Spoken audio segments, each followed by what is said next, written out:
سكينة مش معروف زعلانة من مين؟ معروف شيء ليكي ولا قرصة؟ الله تعالى هون.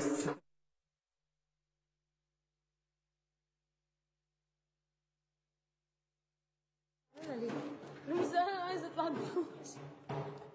الله يحرقك، بتزعل من اقل كلمه بتتقال لها، لازم تسمعي نصيحه. طلعي طلعي. بص شيء انت عملتيه، طلعي تو طلعي. هي واحده ثانيه. لازم تتعلمي نصيحه عشان تسمعي النصيحه. ما بقى عروسة، ما بقى عروسة. صح. حركه غلط. في دي انا عارفه دي، يمكن ما شافكيش في الرقصه كلها وشافك في الحته دي. ما تاخديها شخصية. ايوه طب انا قال لي انا رقصت معاه بقى كله صح، وبعدين قال لي اسميكي ايه؟ لازم تعلمي الرقصه كلها بكره. قلت له حاضر، من غير ما اقول له لا انا اصلا مش عارفه حته غلط وحته صح. لا مش حته غلط. حاضر. انا كنت بخبط في الريتم وقلت كويس. جايين هنا نتعلم. شفتي انا قلت لها بيقويكي بس.